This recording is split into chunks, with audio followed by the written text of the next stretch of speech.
Hola, mi amigo querido. Esta semana estudiaremos la lección número 6 para el 10 de mayo del año 2025. El título de la lección es Entendiendo el sacrificio.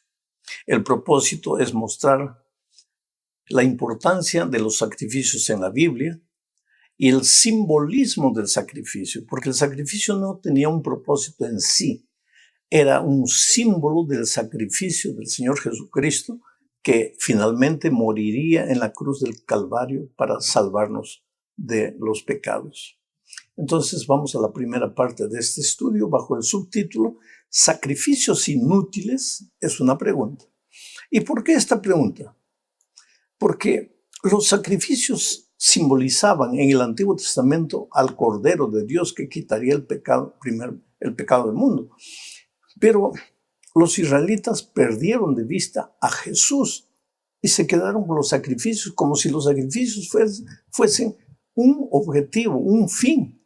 Y no era así. Entonces llegó un momento en que Dios les dijo a ellos que no aceptaba ese tipo de sacrificio. Leo Isaías 1, versículo 11. Dice así: ¿Para qué me sirve, dice Jehová, la multitud de vuestros sacrificios? Hastiado estoy de holocaustos, de carneros y de cebo de animales gordos. No quiero sangre de bueyes, ni de ovejas, ni de machos cabríos. ¿Qué cosa?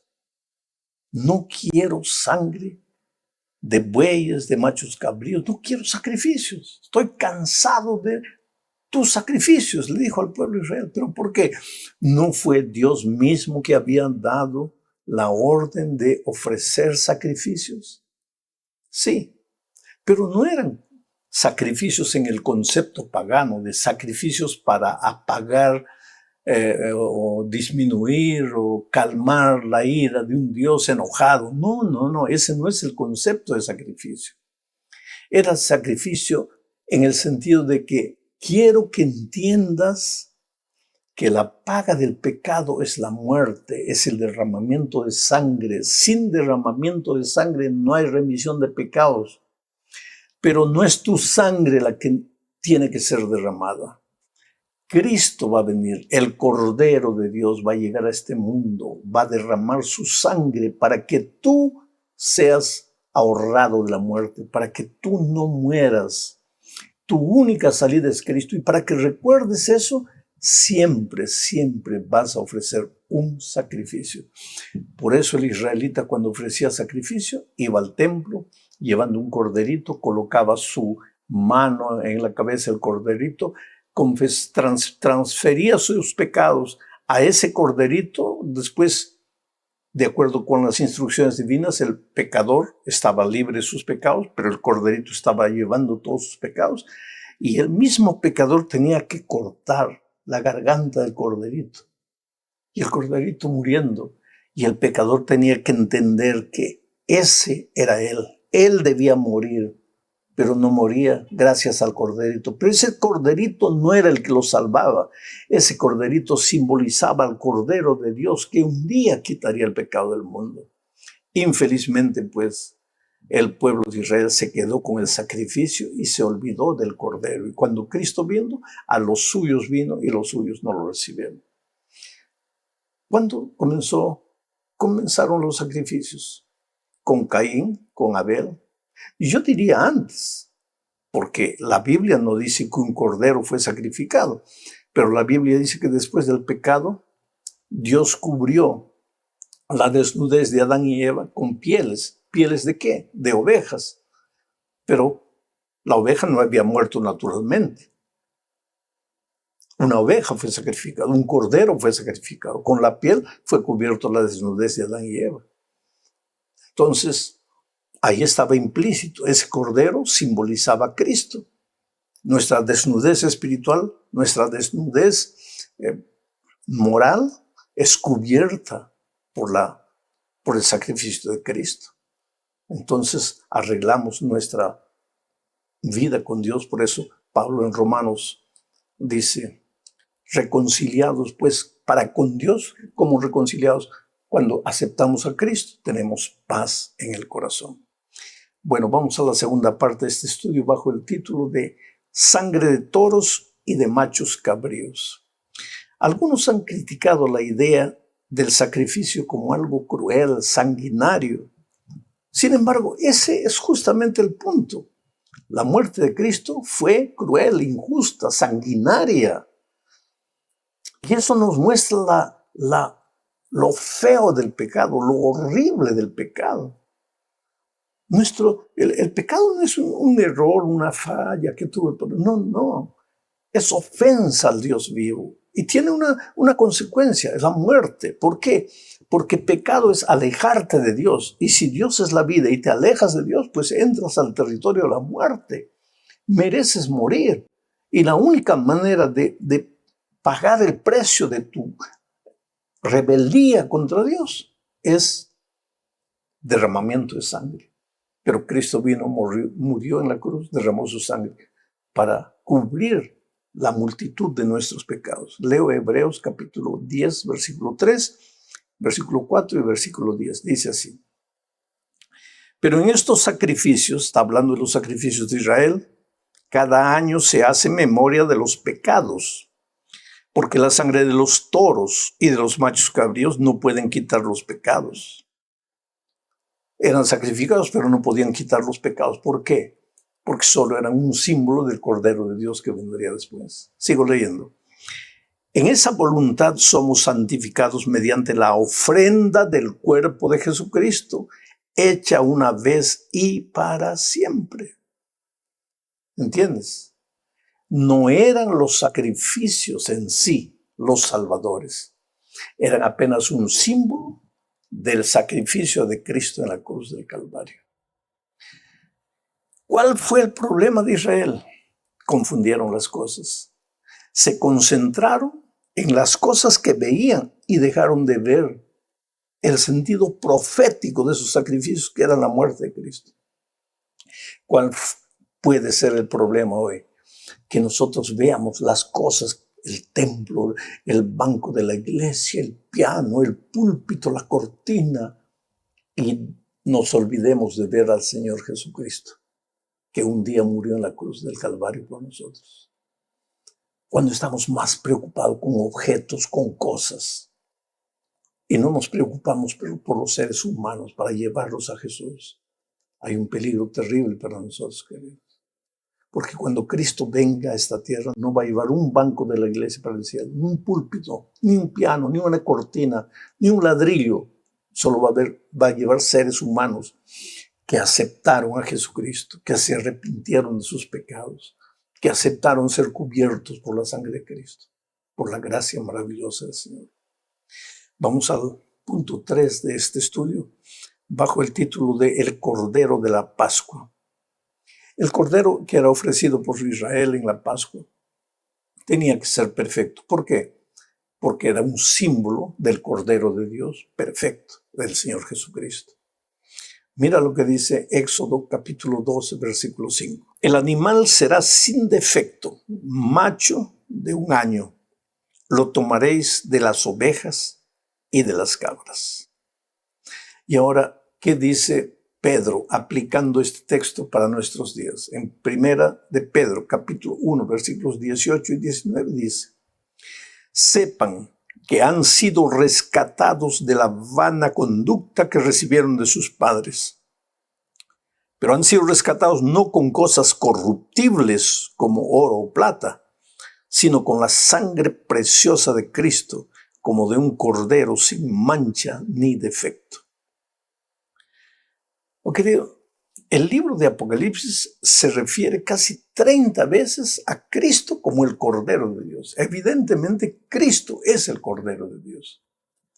En el Antiguo Testamento, los corderitos eran corderitos literales y morían para mostrar al ser humano que la única solución para el perdón de sus pecados era la muerte del Cordero. Pero ese corderito simbolizaba al Cordero de Dios. Por eso Pedro dice: ustedes no fueron rescatados sus pecados con oro, con plata. Ustedes fueron rescatados de sus pecados con la preciosa sangre del Señor Jesucristo. Y por eso, porque el corderito del Antiguo Testamento era un símbolo del Cordero de Dios, tenía que ser perfecto, sin mancha. Porque en la vida de Jesucristo no hubo un pecado. ¿Por qué? Porque si hubiera habido un pecado en la vida de Jesucristo, Él no podría habernos salvado, porque Él tendría que morir por su propio pecado. Pero el diablo lo atacó con todo, lo tentó. Él mismo dijo, ¿quién me redarguye de pecado? Cristo fue tentado en todo, pero no pecó. Y entonces ahora nos entrega su vida inmaculada.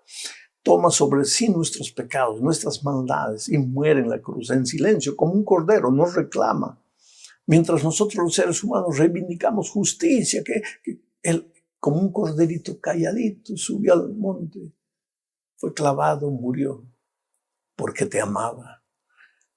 Porque, querido, tú y yo, a pesar de lo que podamos ser, somos lo más precioso que Dios tiene en esta vida. O como Dios te ama, como Dios conoce tu lugar, tu corazón, tu historia, tu vida.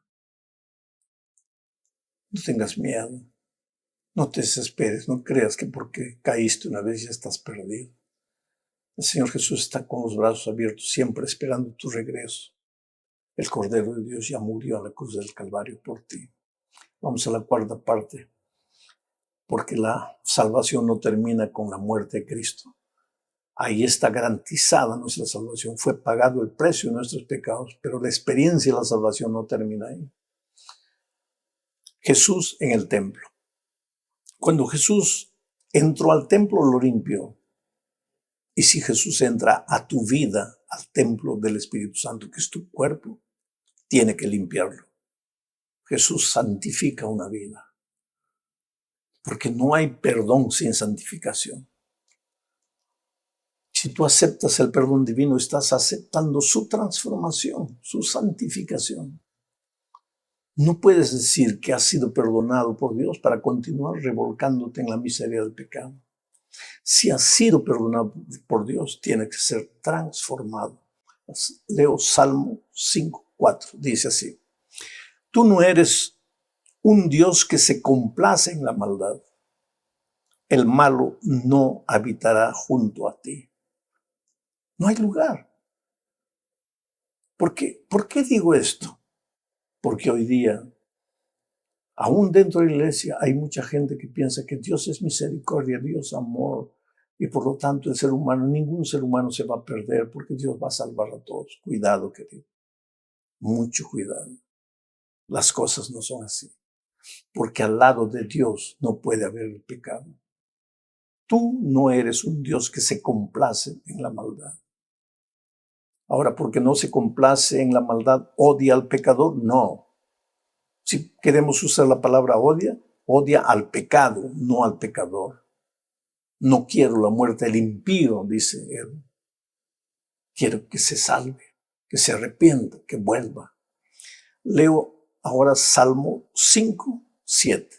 Dice, pero yo, por la riqueza de tu constante amor, entraré en tu casa con reverencia y adoraré en tu santo templo.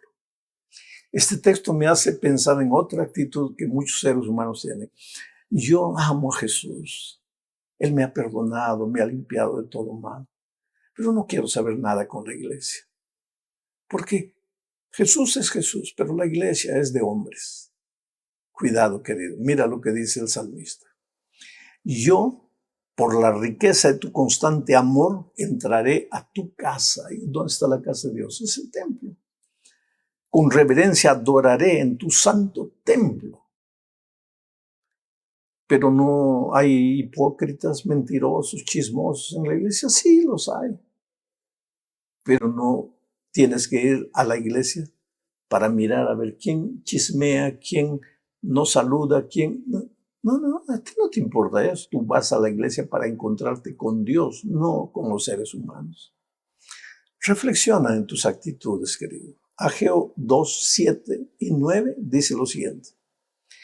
Y haré temblar a todas las naciones, gente de afuera que no conoce a Dios, gente pagana, y haré temblar a todas las naciones, y vendrá el deseado de todas las naciones, y llenaré de gloria esta casa, ha dicho Jehová de los ejércitos.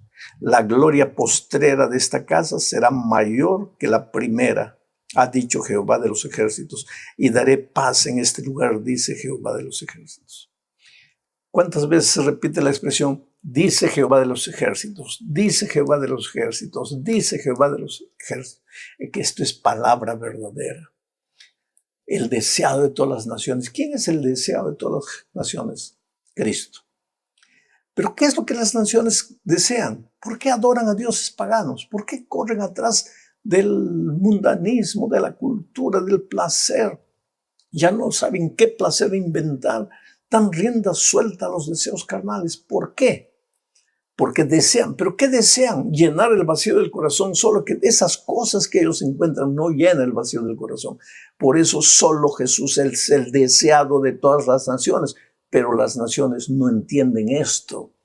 Y es por eso que tenemos que predicar en este tiempo justamente al deseado de todas las naciones.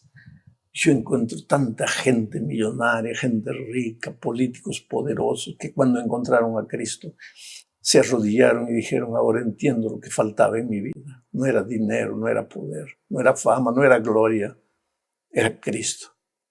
Y cuando Cristo llega a tu vida, te perdona y te transforma.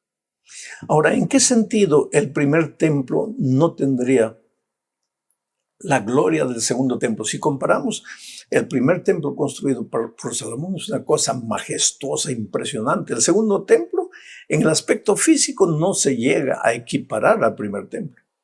¿Pero en qué sentido el segundo templo tuvo mayor gloria? Es que al segundo templo entró el Señor Jesucristo.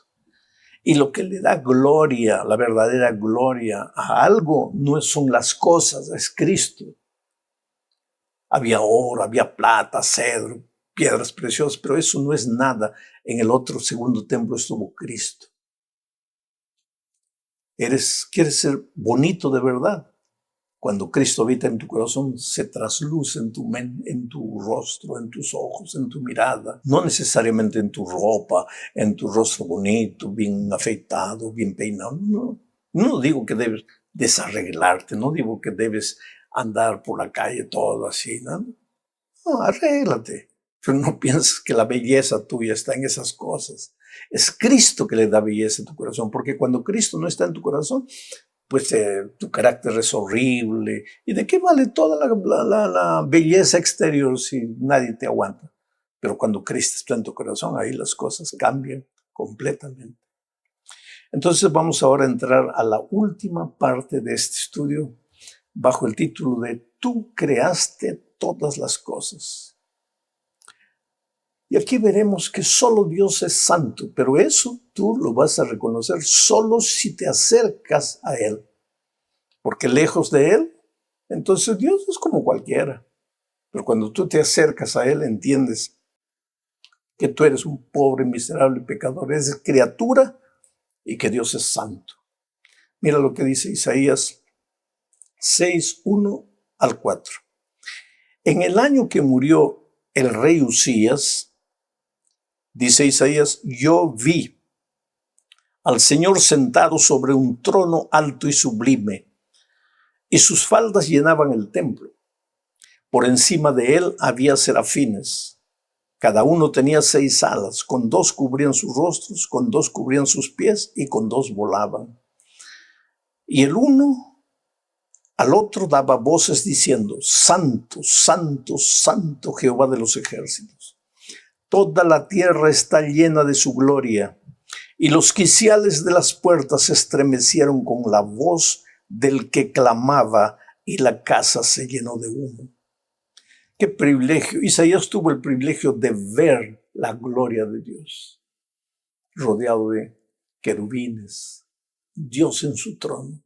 El templo todo se llenó de la gloria de Dios. ¿Por qué? Porque en medio del pueblo en el que Isaías vivía, que no tenía en cuenta en su vida a Dios para nada, que vivían como querían, inclusive los líderes de su tiempo tenían la palabra de Dios en la mano, pero no vivían de acuerdo a eso. Isaías tuvo un encuentro personal con Cristo. Y cuando tú te acercas a Dios, ves la dimensión verdadera de Dios. Cuando tú estás lejos de Dios, Dios no significa mucha cosa para ti. Y yo hago un ejemplo. Mira, en Río de Janeiro existe el famoso Corcovado, que es una estatua de Jesucristo gigantesca, gigantesca. Pero cuando tú estás distante, cuando tú estás en la ciudad de Río, miras al Corcovado y ves el Cristo Redentor, se llama esa estatua. Lo ves pequeñito, una cosita así, y tú gigante, grande, 1,50 m, 1,80 m, 2 metros. Y el Cristo Redentor en la punta, una cosita. Pero si tú te acercas, comienzas a subir, a medida que vas subiendo, subiendo, a medida que te vas acercando, tu tamaño para ti mismo comienza a disminuir y la figura de Cristo comienza a aumentar. Y cuando tú llegas a los pies del Cristo Redentor, tú eres nada delante de aquella gigantesca estatua. Estatua aparte. Vamos a la realidad. Cuando tú estás lejos de Cristo, tú eres el grande, el importante. Cristo es nada. Pero a medida que te acercas de Cristo, tú desapareces, ves tu insignificancia y ves la presencia de Cristo, omnipotente, soberano. Oh querido, cuán lejos o cuán cerca estás de Cristo. Cada día abre la palabra de Dios, ora, busca una persona, habla del amor de Cristo por ella. De esa manera tú creces en tu experiencia con Jesús cada día. Y a medida que creces en tu experiencia, el carácter de Jesús se refleja en tu vida. Y tus relaciones en el trabajo, en el vecindario, en la casa se arreglan. Y todos comienzan a amarte. ¿Por qué? Porque Cristo está reflejado en tu vida. Un abrazo, que Dios te bendiga ricamente. Felicidades.